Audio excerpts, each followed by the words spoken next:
Welcome to LOA Today. I'm Walt Teesing here with life coach Cindy Chavez. Today is Wednesday, October the 7th, 2020. It's 4 p.m. New York time, and wherever you are in the world, thank you for joining us for another episode of LOA Today, your daily dose of happy. And this is a special show because this is our introduction to what we talk about here on the podcast to a local television audience here in the town where Louise and I live, Simsbury, Connecticut. This is going into the Simsbury Local Access Channel. And so we want to welcome people who are tuning in and wondering what the heck this LOA Today thing is all about. We're going to explain it to you. This is sort of our introductory episode. I'll give you kind of a quick overview of it, and then I'll introduce my friend Cindy, who is an absolutely wonderful life coach rather. Boy, excuse my English, my lips are not talking to my teeth today. But anyway, Law of Attraction. You may have heard of the movie The Secret that came out, let's see, it would have been 14 years ago. And in fact, there's another version of it, a fiction version that came out, was supposed to be in theaters this year, but obviously COVID affected that. It was called The Secret, Dare to Dream. You may have heard of that one. But the basic idea that both of those movies were putting out there was what's known as the Law of Attraction, which is essentially the same thing as what Christians call sowing and reaping. Just basically what you put out there is going to indicate what you're getting back in your life experience, and it applies to all areas of our life experiences. I do this podcast with 8 co-hosts. One of those others is a gentleman named Daniel Mangano, who lives in Mexico, of all places, which is interesting because he's from the South African continent. But Daniel is an expert on attracting money into his life. He's a money coach. And the way he teaches it is you really want to start with a very basic idea. And that idea is that whenever we talk about anything that happens in our lives, anything that comes into our lives, any experiences we have, the one thing that we need to come to agreement on is that we ourselves are the common denominator in those experiences. And if we can agree on that and realize that we are the common denominator, then it becomes possible and even easy to explain why things happen to us in our lives. So that's where Daniel comes from. So that gives you a couple perspectives, but I'm going to give you a third perspective by bringing in my friend Cindy Chavez. Cindy is contacting us today from Baton Rouge, Louisiana. And hi, Cindy. How you doing? Hi. How's it going? I'm doing well. Good to hear. And I Good to love the be flowers. here. You always have really nice flowers in the background. You got some sunflowers there. It looks really pretty. Yeah, right? Aren't they Yeah. pretty? And they're very big. Yeah. It's Oh, hard yeah. to see it. You know, they're so far behind me. They look small in the video screen, but they're gorgeous. Thank you. Flowers, you and I did a show years ago, and we talked about 10 things that were scientifically proven to create more happiness in your life. Hmm. And fresh flowers in the house were on that list. We didn't write the list. We got it from Right. some news source that had scientists that had went out to discover what makes people happy. Fresh flowers in the house were on the list, and I was totally on board with that. I've always loved them. So they have been for probably a decade on the grocery list. There's always fresh flowers in the house. All right. Every single time. That's cool. Very good. Well, Cindy is a professional life coach, and you've been doing that for over a decade. How long have you been doing it now? Since 2009. 2009. So 11 years now. Yeah. So yeah, very good. And I can tell you from personal experience, having done podcasts with her for many years now, she is an excellent life coach and really knows the subject. She specializes particularly in relationships, interpersonal relationships, all kinds of relationships, really. So she'll be bringing that perspective. But Cindy, when you are explaining these concepts for the first time, how do you go about it? Where do you start? That's a great question. Where do you start? Because it seems like a really big concept, but the basic concept is that everything has a vibration, an actual energetic vibration. And we know that if we I love this example about vibration, you know, because we hear people say good vibes, things like that, right? The Beach Boys song, Good Vibrations. And that doesn't seem tangible. As cool as it is, like we go to a party, oh, there was just good vibes, we had fun, everybody was happy and laughing, we understand it, but it's not real tangible. But there are some tangible examples, and that is that energy entrains to itself. So if you're familiar with a tuning fork, right, and what happens with two tuning forks, how they will start to sing the same song, so to speak. Or if you have two grandfather clocks in a room and the pendulums are swinging in opposite time, eventually they will start swinging together because energy entrains to itself. So whatever energy, whatever vibration we have in our own energy level, we will start to entrain to things that match it. And something that I think is important to remember is that, well, you might remember the number. I never remember this number. I need to get it in a Post-it and stick it right here on my computer so I don't forget it. But the number of bits of information that's coming at us every day. Oh, yeah. Numbers in the tens of thousands. It's so huge that it would overwhelm us and mentally and emotionally just cripple us if we actually could take it all in. So we don't take it all in. We filter almost everything out, and we just process the information that makes sense. And so it makes sense that sometimes we have a certain set of beliefs, or expectations might be even better, and that we see those things over and over and over because it's like the norm for us. And just think about if our norm is I don't feel too good and I don't like my life very much and I'm not crazy about my job and my relationships kind of suck.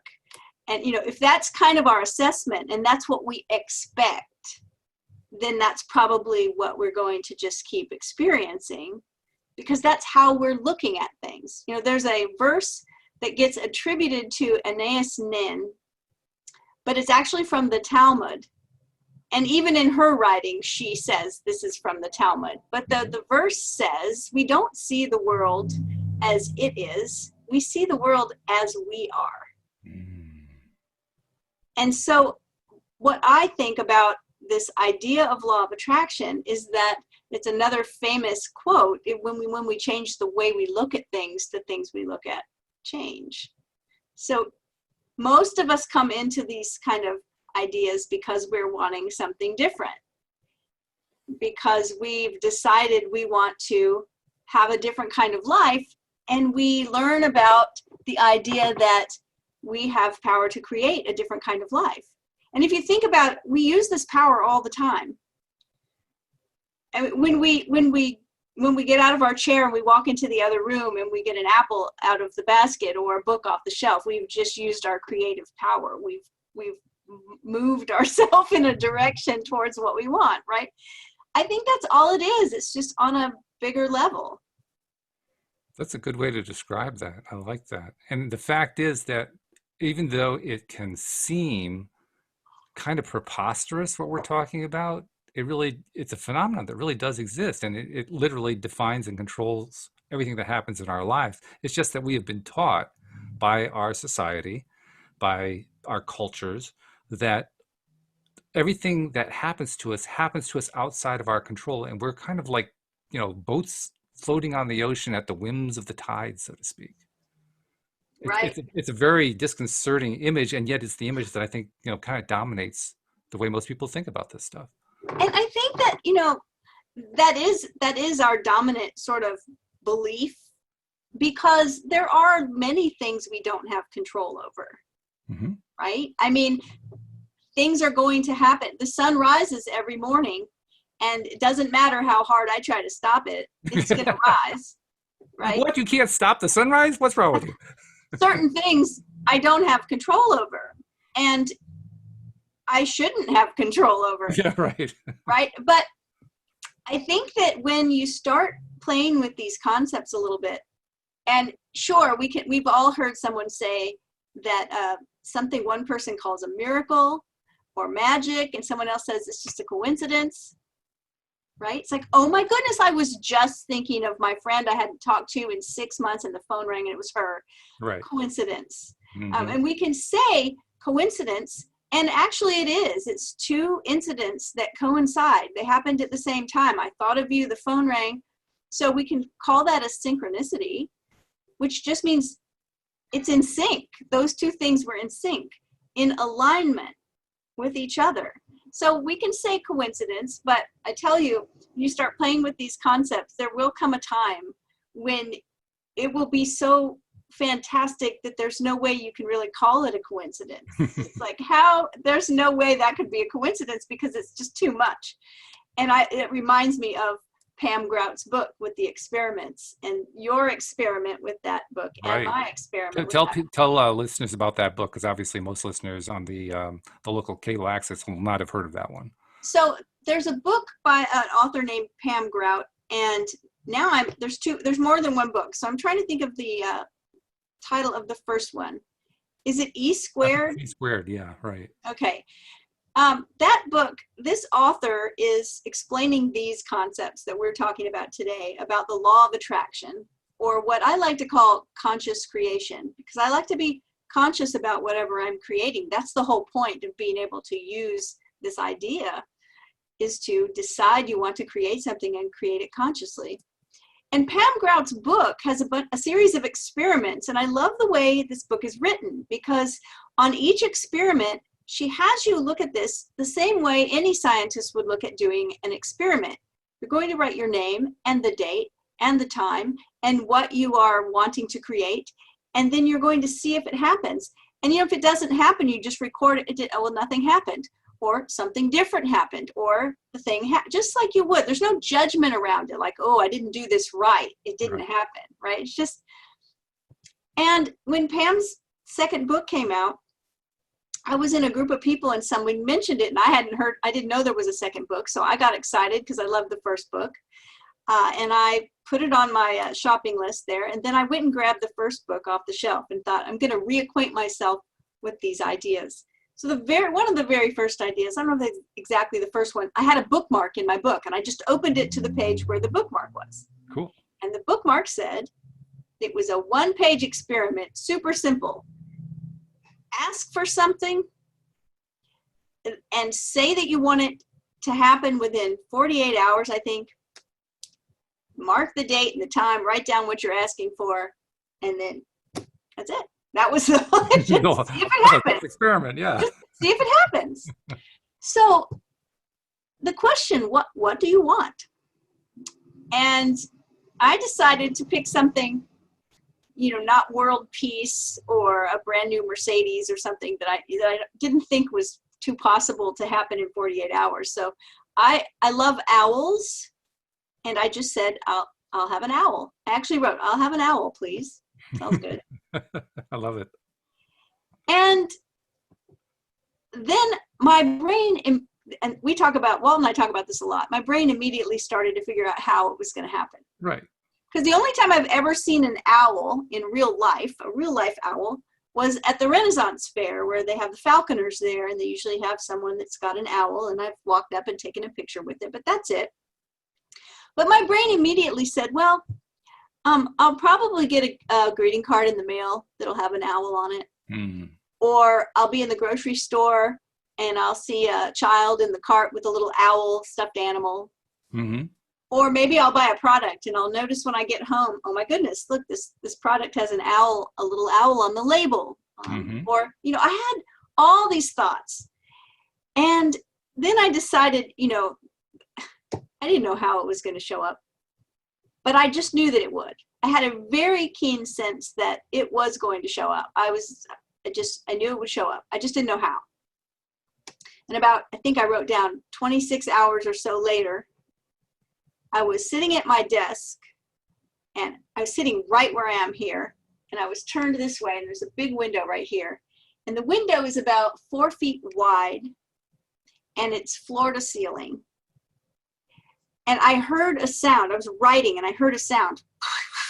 And I looked up, and there was an owl that's wingspan was wider than the window, and it was hitting my window as it flew up the side of the building. It hit my window like tick, tick, tick, tick. So like tick. flapping. And it was looking at me. Yeah, it was looking me in the eye and flapping and going up, up, up, up until it was gone. It took my breath away. I didn't know whether to laugh or cry or scream. I was like stuttering, and I grabbed the phone and I called my husband, because he knew that I had written this down. I said, "You're not going to believe what just happened." I was freaked out. And But what was so funny is I looked at it and I saw it and I thought, oh my gosh, that was an owl. And then it hit me. It was like there was a little bit of a delay, and then it hit me. Oh, that's the owl. Yeah, that's the owl. That's the owl. I live in a city. I live on a busy corner, a main north-south throughway. I don't live off in the woods. I don't live near the Renaissance Fair or a zoo or anything like that. And so it was remarkable. And that was one of those times that we really, when things like this happen in your life over and over and over, it's harder and harder to say, just a coincidence. Yeah, what happens over time with these things, and now this is a particularly outstanding example. Most examples are much more mundane than that one.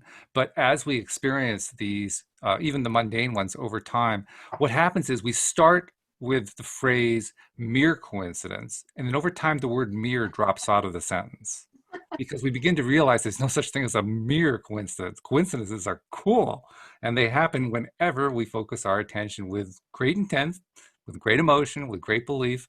It'll show up. We can't tell you what the timeline is going to be, but it will show up. And one of the things that I am now very well known to with the hundreds of listeners who listen to the regular podcast. By the way, this podcast, to local cable access listeners watching for the first time, this is a podcast that we record 5 days a week. So, and I've been doing it for 8 years. So you can imagine I've done quite a few episodes of the podcast with Cindy and with 7 other co-hosts. And, you know, over time, you kind of build up kind of a repertoire of these experiences. And so it doesn't take long before you finally get to the point and say, these coincidences are so cool, but how many of them do I miss? That's the thing that I've been talking about a lot lately. It's amazing to me. I've been doing some other experiments, kind of similar to what you talked about, with a couple of other co-hosts with kind of programs that they do. And I am just blown away. One of them is a money experiment, trying to attract just money out of thin air, not money that you go out and earn, which is also legitimate attraction. But I mean, this is just money that comes to you because that's much more cool. It's more fun, right? Right. We call that blue money. Blue money. Yeah, right. Money out of the blue. Find a $5 bill on the sidewalk. My biggest problem is I've done this numerous times. I get involved in doing the program. Okay, so I'm going to sit down. I write down the things you're supposed to write down, and I do all the steps. And then money shows up, and I forget. I forget that the money is connected to the thing I asked for. And it's actually happened twice in the last month where I talked on the show about how the thing hadn't shown up yet. And then all of a sudden I did the V8 moment, like, oh my God, it did show up. And I did it again. I didn't notice it. My point being, things happen all the time like this that we don't pay attention to. Why is that? Well, this reminds me of the story that happened to me recently. Hearing a friend of mine tell a story about being in an airport and deciding and realizing her bag was way too heavy. And she was in line and she did not want, to have a big hassle about the bag and be charged a bunch of extra money and all that kind of stuff. And so she recognizes these kind of clarity of thought and thought power. And she made an intention that she would kind of just get waved on through and everything would be fine. And they wouldn't care that her bag was way over the weight. And she also said she made an intention at the same moment that whoever she was sitting next to would be somebody really nice, that they hit it off. You're on a long flight, you want to have a nice conversation. But then she added a third thing. She said, and the third thing is that I want to see someone that's on the show Saturday Night Live. Which was like, what? I was kind of listening to the story, and then when she said that, I was like, whoa, wait a minute. And so, yes, she got waved right through. Yes, she got seated next to a seatmate that they really hit it off and probably are now lifelong friends, just love talking to each other. Which is fabulous. And they were not in a part of a country, they weren't in New York or somewhere where you'd think of Saturday Night Live being, right? And then she said, she was facing the friend, so the friend could see behind her, she could see behind the friend. All of a sudden the friend starts waving and smiling, and she turns around to see what the friend, she said, oh, she must see somebody she knows. She turns around to see, and it's someone from Saturday Night Live. Okay, so this really impressed me, because what impressed me was her take on it, because she said what you just said. She said, oh, wow, I made an intention for these 3 things and they all happened. But would I ever have really thought twice about my bag being waved through and about meeting this great person if that 3rd kind of weird, unusual thing wouldn't have happened, right? Because we wouldn't normally say, well, I wanted a great seatmate and I got a great seatmate. Oh, what a coincidence. You know, I mean, we wouldn't think that that was such a big deal. So I couldn't stop thinking about it. I just couldn't stop thinking about it. And like 3 nights later, I was awake in the middle of the night, which sometimes happens. And I was just laying there thinking about things that I needed to have happen or things that I needed to get done. And some of them were like that, right? Kind of mundane, like, oh, I hope the bag charge doesn't happen. And I hope I'd meet some nice people. You know, they were kind of like normalish things like that. I thought, yeah, that would be great. And yeah, that would be great. And then it hit me that I had just kind of made 2 intentions that were kind of boring. Yes, I did want them to happen, but they weren't exciting. And I used to, for a period of like 3 years, 10 years ago, I used to find playing cards everywhere. Like I'd be at the grocery store and there'd be a playing card on the thing, or I'd be at the gas station, I'd look down, there's a playing card by my foot, and it just was kind of fun. So I said to myself, oh, I need a 3rd intention. I would like to find a playing card somewhere again, just because it's fun. That's it. No other reason. Okay. 24 hours later, I guess maybe 36 hours later, because it certainly wasn't the middle of the night, my husband and I are going for a walk.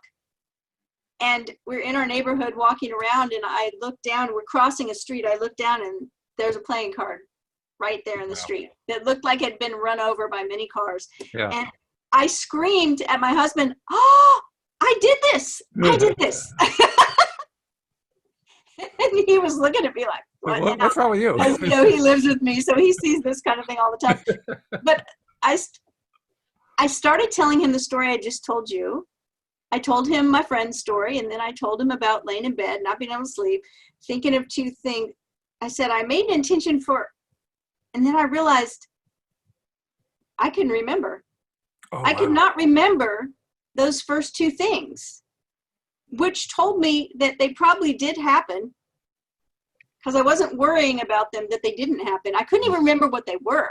Right. And that's when it hit me. The same thing that hit her, right, is how many times do we intend for something and it happens and we're so used to that number 1, we don't even recognize the miracle of it. And number 2, we don't ever recognize our own creative power in speaking it.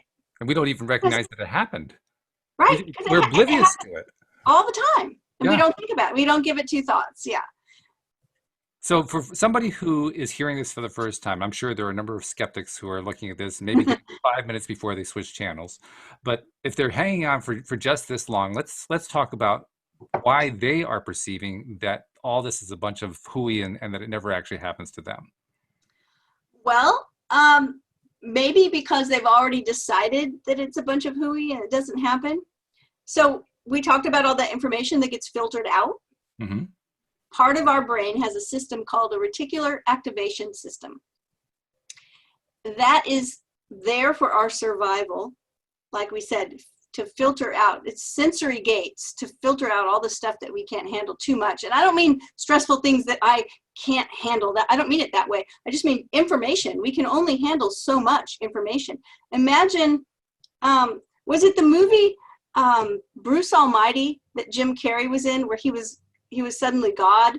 Yeah, I think so. Yeah. And he was hearing the prayers of like every single person on the planet, and he was like about to tear his hair out, right? It's kind of like that. Can you imagine, like, we've all had a situation where too many people were talking at once, and you just can't, right? So we filter things out.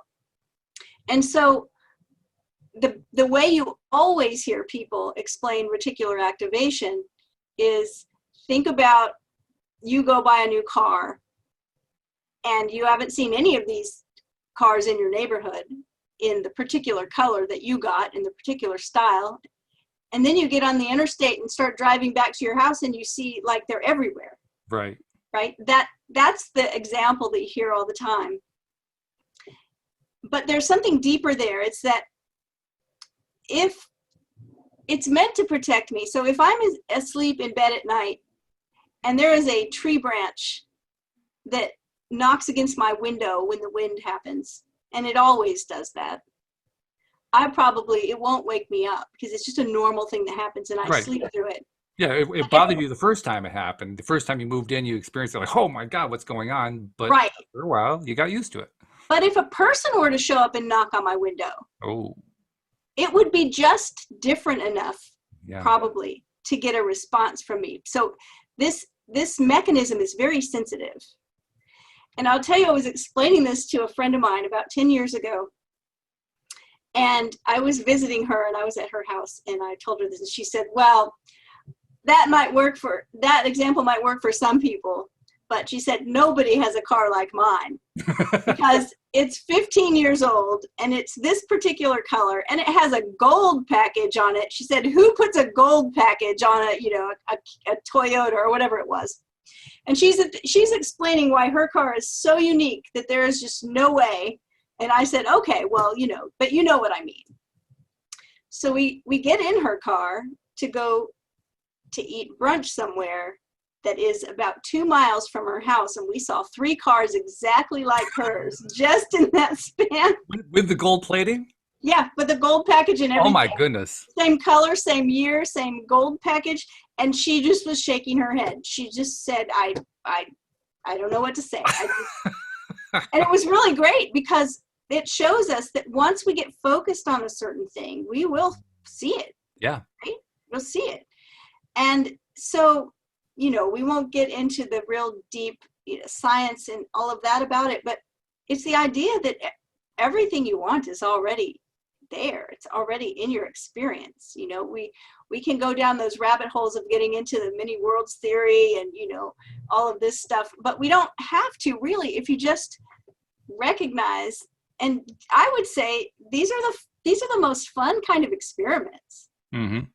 It's just say you're going to you want to notice something. I'm going to notice today if I see any, I don't know, do you drive a lot? If I see any green Volkswagens or something, just pick something and then just pay attention with no real attachment to right or wrong, or if it happens or if it doesn't, or if you see it or if you don't, it's just let's just see. It's just a game. Just make a game out of it.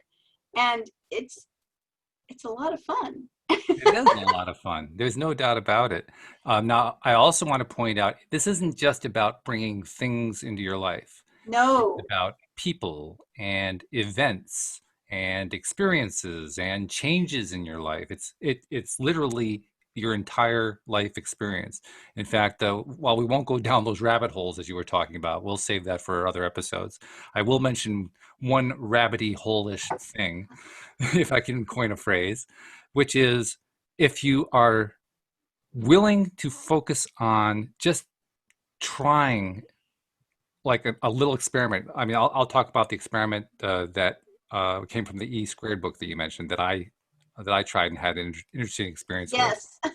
In my case, it was just having an experience. I wasn't attracting a thing. I just wanted, the thing I asked for was, in general, I don't care what it is, just bring me something that shows me that the law of attraction works.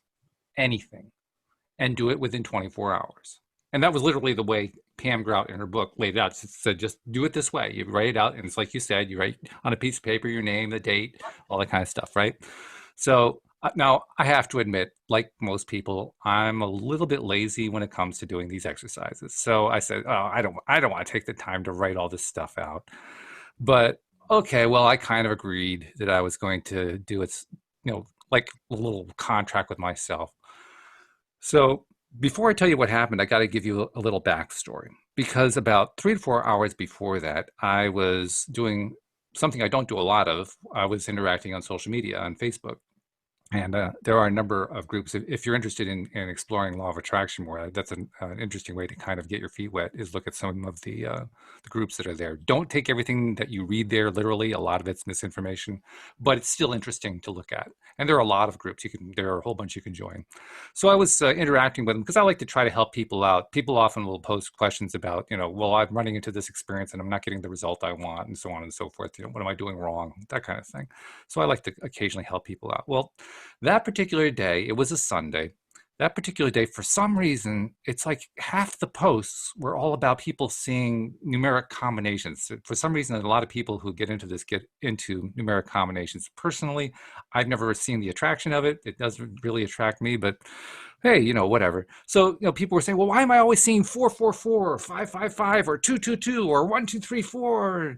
And they were getting frantic about it. I was saying, calm down. It's not a big deal. Okay, so it happens. It's like you were talking about the RAS, you focus on something, it becomes more and more part of your Right. awareness, Finally, I just had enough of it. I said, okay, I'm done with social media today. I've done my 20 minutes, went away from it. And then later on, I decided to read the book because this was actually a copy you had given me as a gift for when you first came on the show, which was really nice of you.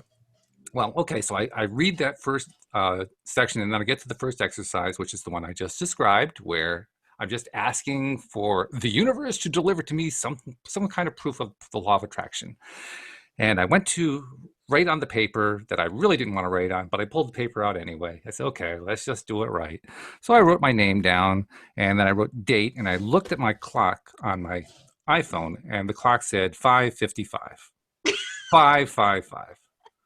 And I just burst out laughing. I Like, love oh, this you story gotta be so kidding much. me. And of course, the way she has you do the form is start of experiment, end of experiment. I put the same time for both of them. It was instantaneous. Done. So it doesn't have to be attracting a thing. It can be an experience. And the experience is just as useful. Well, and here's the thing.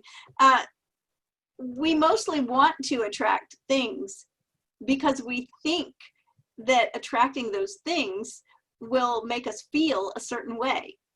And so we actually can just go straight to the feeling that we want to experience and use these kind of ideas to give us the feelings we want to experience. Like everything's happening in our head, right? When people say, oh, it's all in your head, I'm like, everything's happening in our head, right? There's nothing that we experience that isn't just happening in our head. This is true. It's a crazy thing. It's actually one of those rabbit hole things that, again, we won't go into great detail about, but here's a little bit of a mind twister for you if you want to consider that idea further. Can you imagine any event that you are aware of, that you are in some way involved with, that does not involve you in your head? Because if you can do that, please send an email to walt@loatoday.net and explain to me how you did it, because to the best of my knowledge, it can't be done. I don't know how it would be done. I don't know either. Yeah. So So there's a little rabbit hole. It's a very shallow one. small rabbits. Yeah. So it's a fun thing to play with, but moving past that, it can have such a great, empowering effect to you when you realize that your experience, you may not have any control over circumstances, right? But you always have control over how you respond to a circumstance, the story that you tell about the circumstance. That story creates feelings that you have, which create your actions and your behavior, which it's all wrapped up in what you are experiencing every day. So I always call this radical responsibility. It doesn't mean I'm at fault or to blame for every single thing. It's not a blame the victim kind of thing, where if something terrible happens to me, it was my fault. That's not it at all. We live on earth. Sometimes terrible things happen. But however, the story that I want to tell about that thing, we often tell a story that makes whatever we've experienced mean something about us. And it doesn't have to mean anything about me, right? It's just something happened. And I get to choose the thoughts I have around it. And that will affect everything in my life. And if we go back to the grandfather clock with the pendulum swinging together, is that it will have a ripple effect. The story I tell about one area or one experience is going to have a ripple effect in my life and affect how I see everything and affect how I experience everything. So this is all in the service of experiencing better feelings and better outcomes. Now, that's a very important thing. And I think this leads nicely into your strongest area of expertise as a life coach. Now, you are a certified life coach. You actually got training for this many years ago, and you've been doing it in practice for quite some time now. And while you are able to help people in all areas of their lives, not surprisingly, partly because of your own background, you tend to attract people who are looking for help with relationships, particularly interpersonal relationships with spouses and so forth, but really any kinds of relationships. Mhm. So, now let's see if we can make the rubber hit the road, so to speak. When you're All right. talking to somebody who's looking for help, they may or may not know anything about law of attraction, but they know that you have this experience. So they're looking for help from you. Maybe they don't have a lover in their life. They want to have somebody in their life. Maybe they're having trouble with an existing relationship. Maybe they're married and the marriage is having trouble. Maybe it's a relationship with a parent situation that's difficult, or maybe it's an employer situation. Whatever it is, talk a little bit about the kinds of stuff that people talk about, and let's tie it into these concepts we've been talking about here, the law of attraction concepts. Yeah, well, and all of those things happen. People that are having some kind of relationship struggle with a business partner, with a life partner, with a child, with a parent, with a friend, with a neighbor, whatever. And one of the first things that I always want to do when I start working with someone who's having those kind of things is to turn the focus inward and take a look at what I always look at all of our relationships as a big mirror for us. And so looking into that mirror, when we think of an actual mirror, if I go check the mirror before the podcast, we're on video now, I go check the mirror. Mm-hmm. What am I looking for? I'm looking to see if my hair is a mess. I'm looking to see if I have, spinach salad in my teeth from lunch. I'm looking to see if my, eyeliner is a wreck. And so what do I do if I get to the mirror and I see that my lipstick is all over one side of my face? What do I do? Do I rush over to the computer, get on Amazon, order a new mirror? Gosh, this mirror. Not That is like not what I do. Do I take the mirror and throw it in the trash because it showed me something? No. I wash my face, put the lipstick back on right, brush my teeth, get the spinach out of my teeth, whatever. And then I check the mirror. I say, okay, it's looking better now. So what did I just do? I just took responsibility for what I was seeing in the mirror. I didn't blame the mirror. I didn't throw the mirror out. I didn't break up with the mirror. I didn't decide I need to get a new mirror. But this is what happens. Now, I always make this disclaimer, having been in an abusive relationship and being an expert on conflict and abusive relationships, I'm not talking about abusive relationships. If you are in a relationship and you're being physically or emotionally abused, get yourself help, get safe. Yes. It's okay to say you want to be away from people who are abusing you. Right. So I'm not talking about abusive relationships, but even the best relationships, right, have their moments. And we often have situations. I work with some people as their coach, some people that are executives and some people that are in business together. And there are often, conflicts. And these are all great people, but we're human and we have conflicts. We see things differently than other people sometimes. And most of the people I work with in these situations are very good at maneuvering their way through life and relationships. Like, they're great people and they're not, struggling every day, but they come to me because, okay, this is what's coming up. And I've taught them so well, some of the people that work with me have worked with me over time, that they will call me now and they will tell me about conversations that they had where they realized that the other person was showing them very clearly was a mirror for them. Yes. Right? And so that's the first thing I want to do, because it's really interesting, when people find out what I do. Sometimes people say, well, what do you do? I say, oh, I'm a relationship coach. Oh, you need to talk to my sister. Or they'll say, you need to talk to my husband, right? It's always like someone else that Right. needs the fixing, right? But really, when we make the adjustments within ourselves, when we look in the mirror, we see something different. And so it's always the first place to go is to ask yourself, how is this a reflection of what's going on within me? And there are two ways that I see that mostly shows up. Um, you talked at the beginning of our show today about the Christian concept of you reap what you sow, right? And I can tell you that we've been doing some gardening since COVID happened, and we planted some cucumbers. And I mean, I can go out there every day and take great care of them, but they are not going to be watermelons. They're just not, because the seeds were for cucumbers and that's all they know how to grow. And so one way I had this experience myself of, I thought, gosh, I think I'm a pretty good person, and I really try hard to be a good person and to be kind and generous and compassionate and laid back and all those things that we want to be. And I've always been taught that you reap what you sow, and that if you're good to people, people will be good to you. And now I'm in this situation where I'm being really good to someone. They are not being good back to me. What is the deal? What am I doing wrong? And so there is that, right? I can ask myself, gosh, this person's really rude to me. And I can say, well, where am I being rude? And I might have a moment where I think, oh yeah, I really have been being rude to this person lately.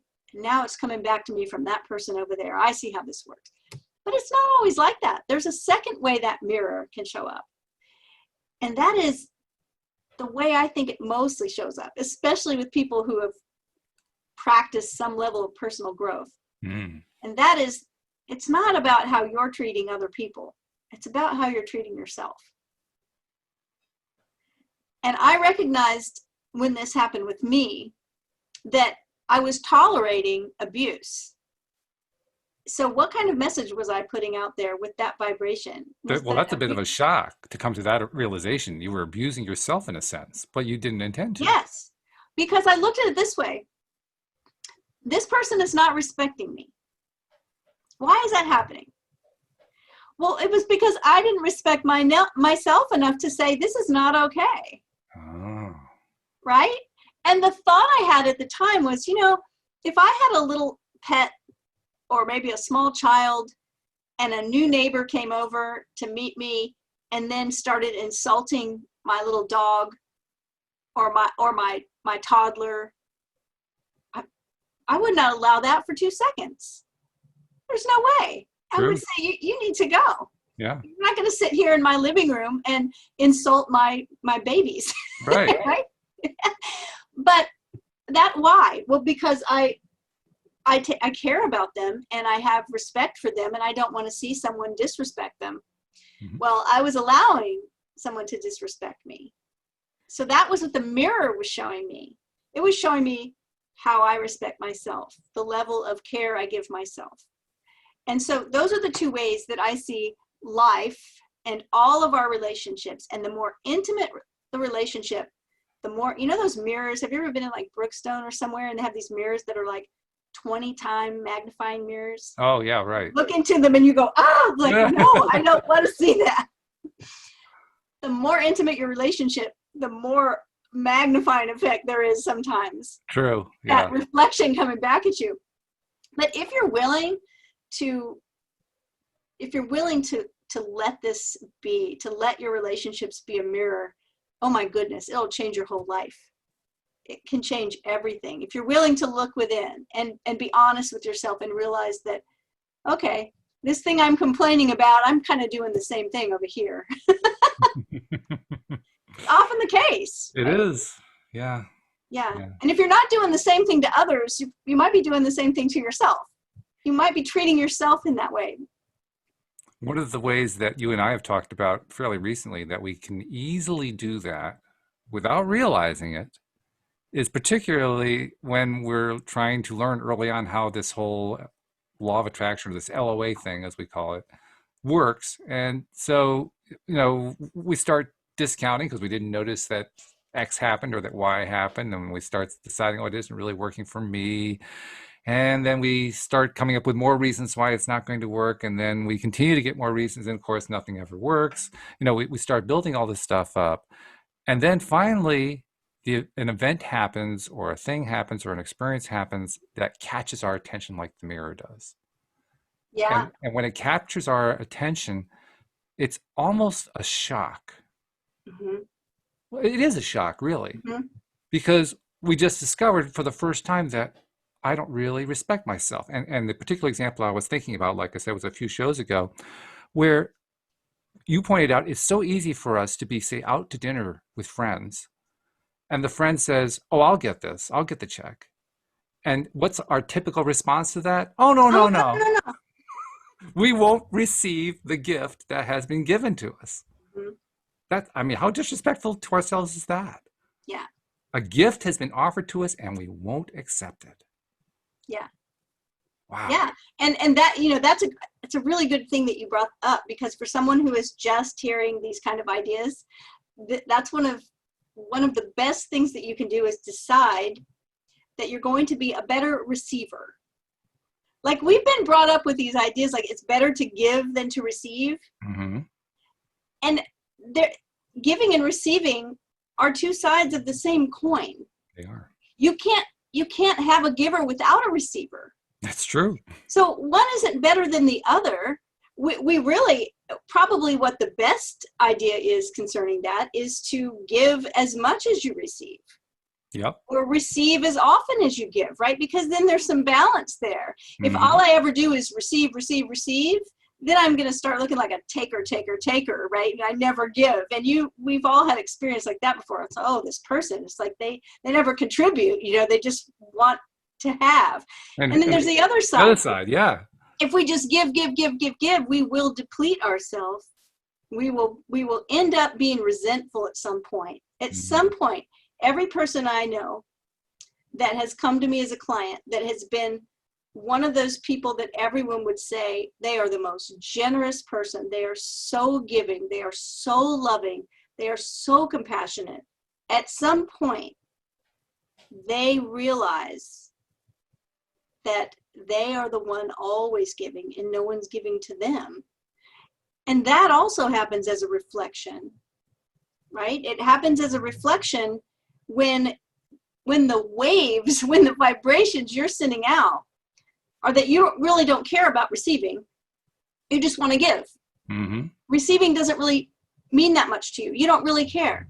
That's the message you're sending out when you never receive. When every time someone goes to pick up that check and you say, no, no, no, no, I'll get it. What are you telling, the universe, so to speak? You're saying, no, no, no, no, no. I want to do it. And then at some point, there's that aha moment of feeling resentful because, well, I'm always the one that does it. It's like, but Uh-huh. you did that. You chose that, right? So I would say this is like the best advice for anybody that wants to start coming into these kind of ideas, and that is decide you're going to be a better receiver, because that's a big problem for a lot of people. Like, most people are okay with giving, but they have a hard time receiving. So just learn how when I talk about this, it sounds like it should be so easy, but it's so hard for some people, and it's been hard for me. Learn how to say thank you, Oh, yeah. right? When you go to get the check and someone says, oh, I'll get the check, just say, well, thank you. That's it. That's it. You don't have to say anything else. No justifications, no necessity to, oh, geez, well, I guess you've given this so many other times, and maybe I should do it. There's Right? nothing like that. No, it's just thank you. We're Just like talking that's it. ourselves into thinking it's okay to Right, receive, right. right? Just be grateful and say thank you. By the way, there's an adjunct that I think goes along with that, that Louise and I, it's kind of like a little pet peeve of ours, which is there's a phrase that follows that has fallen out of favor, and that is "you're welcome," because that is a way of appreciating the Yes. appreciation. Or the one I like, my pleasure, Yes, right? And, yes, and the one I don't like, no problem. no problem. Oh, Like, it's like, I wouldn't be doing this if it was any kind of problem, believe me, but it's no problem. It's like, no, I love thank you and you're welcome. Thank you, my pleasure. yeah. Happy to do it. I'm happy to do it. In fact, on the whole topic of if it is better to give and receive, which we I think agree is a ridiculous platitude, there's at least some value to it. The way I like to turn it around, you described very nicely how you turn it around. I explain it as it's fun to give and it's fun to receive. Yes. Yeah. They, I they like both both are sides. really fun. Yeah. My husband and I were in a coffee shop a year or so ago before this pandemic.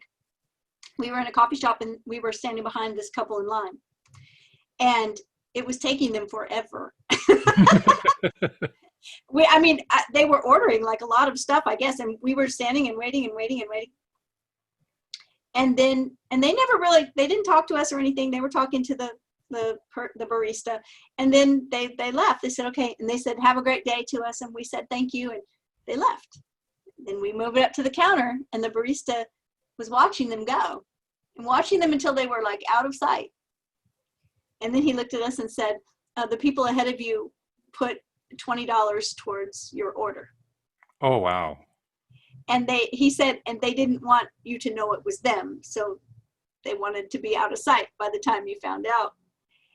And we were like, wow. And so we were getting like, a couple of coffees, and we had $15 worth of change they were giving us back. And we said, no, just whoever comes behind us, because there was no one behind us. We were like, the next people that come in, please, put that towards their order. And so we had this experience where we were actually receivers and givers, like in the same moment, right, with the same exchange, and it felt so good. We were like so happy to have that happen. And it was $20. Yeah, it's like amazing. One year it was tax day, actually, we took, I don't know, $50, we changed it into $5 bills, and we just kind of randomly handed them out to people. We'd be passing somebody on the street, and we go, here, and they go, and we go, have a great day. And they're standing there with a $5 bill in their hand. And the reactions that we got, you would think we were handing out like $100 bills. Yeah, sure. Because the energy was just through the roof. People were so excited. And it was so worth it. Like, it was so much fun for us, right? It was just great. Like, I want to do that all the time.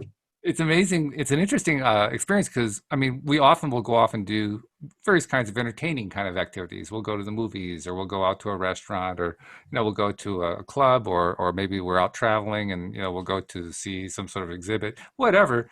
We don't think about spending a few dollars to do all that. Well, you found a different way to spend a few dollars. Yeah, and that's the way we looked at it. We were like, well, we could go have a few cocktails and spend $50. We could go to the movie and get a popcorn and spend $50. Mm-hmm. The popcorn's $50. Whoa, you got expensive popcorn, let me tell you.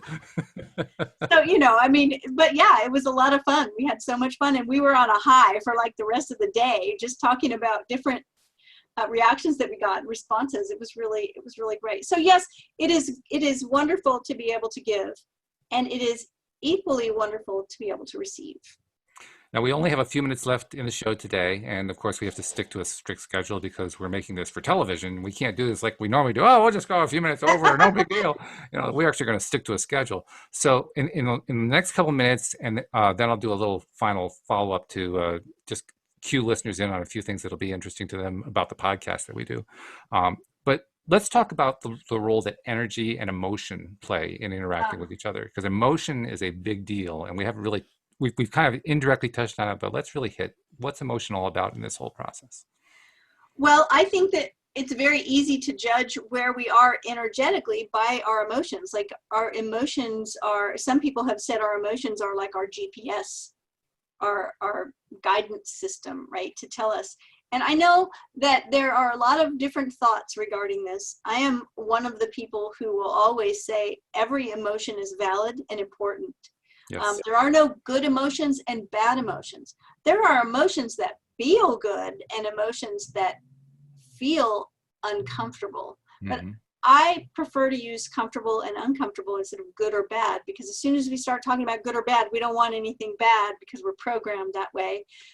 But emotions that we tend to put in that category, like anger, frustration, sadness, grief, fear, those are all really important, and we should allow ourselves to experience them and then process them and understand why we're having them. So if I'm really feeling angry about something, it's information for me. It's telling me that something's not lining up with my values, that I have some value that's not being honored, and that I have a need that's not being met. And I think that's probably my key message about emotions, is that if your needs are met, your feelings and emotions, which are two different things, right? I can feel sad, but I have a knot in my stomach. That's a feeling. Hmm. I have an emotion of fear, but I have, my jaw feels tight. That's a feeling. But some of those are pleasurable and some of them are not. And it's always about a need being met. When all my needs are met, I feel comfortable. Mm. When none of my needs are met, I feel miserable. And so if you ask yourself that when you have a feeling that's uncomfortable, is what do I need right now? And then give yourself whatever it is you need, or, it's your responsibility. It's not someone else's responsibility to meet your needs. It's your responsibility. It's my responsibility to meet my needs. So I think that the way that plays into the law of attraction is that when we get into a place where we're consistently creating experience in our life where our emotions are uncomfortable, we generally just keep creating more of that because we keep telling stories that line up with that energy, like those grandfather pendulums, right? And then we just get more of the same. And so it's important to realize that we can use it as a tool and say, oh, I'm feeling really sad. Why am I sad? What am I sad about? What need do I have that's not getting met? And then go down that road to try to get that need met, to get your vibration to change, your energy, emotion, feelings to change. So there we just got an in-depth look at what it's like to actually do a session. That's kind of like what you do in a session, isn't it? When you're working with somebody, you're going Oh, through these yeah, concepts and helping people understand them. right. Yeah, Yeah. so that's pretty cool. Hey, everybody got a free session. How about that? So anyway, before we finish up for the day, I want to just point out a couple of things. First of all, like I said at the top of the show, this is actually also being recorded for our regular podcast that we do 5 days a week. Cindy does the Wednesday podcast with me. I have others who do the Monday, Tuesday, Thursday, and Friday with me. And for people who are interested in hearing all the episodes that we do, there's a very, very easy way. We actually, I'm very proud of this. This year we came out with an app for both the iPhone and for Android phones that you can download. You can go right to the App Store on your iPhone or to the Play Store on your Android phone and just do a search for LOA Today. It actually comes up LOA Today Podcast Player, I think. And then install it. It's free, it doesn't cost you anything. And it will give you all of the most 25 most recent episodes right there to play instantly. It also has a goodies section, as we like to call it, that includes little extras, little value adds. Not like you paid for the thing in the first place, it's all free, but you get these value adds. And one of the value adds comes from Cindy Chavez. She wrote an ebook a few years back called The Lovely Magician's Guide to Soulmate Success. And tell me again what the subtitle is, I forget that. It's using the law of attraction to prepare yourself to be ready for a soulmate That's relationship. what it is. Okay, right. So that's built right in. It's free, and you can read more about what Cindy teaches to people who are trying to deal with intimate relationships, personal relationships with a mate. Also, we have other ebooks and audio courses in there. There's one from Daniel Mangana, who does the Thursday show with me, called The Money Game. It's kind of similar to the Pam Grout books that Cindy was talking about a few minutes ago, in that it actually just kind of walks you through steps to learn how to just attract money out of thin air. Not that all money has to come that way. Obviously, we earn livings, and that's also part of law of attraction. The law of attraction plays a major role in that too. But this is just a way to kind of build up your belief system that this stuff can actually work. There's also an audiobook that he created called Beyond Intention. Really, really good. If you like rabbit holes, there's a great rabbit hole book right there. I'll tell you that one. One of my Friday co-hosts, Linda Armstrong, submitted a video course to the app called High Vibe Living. It's a series of YouTube videos that teaches basically how to get yourself into a high vibe or a good feeling place so that you can attract more stuff, because we didn't really get into it in great depth here, but emotion plays a big role in that. So there's a whole bunch of freebies there. So take advantage of that and download the LOA Today app and tune in. So hopefully this is going to be the first of many future shows, but for the moment, I'll just have to say thank you, Cindy, for helping to introduce the local audience to the law of attraction. Well, thanks for having me. I always have a good time. And I certainly do too. So thanks for tuning in. And to all of our regular listeners, hey, we'll see you all next time here on LOA Today. Goodbye, everybody.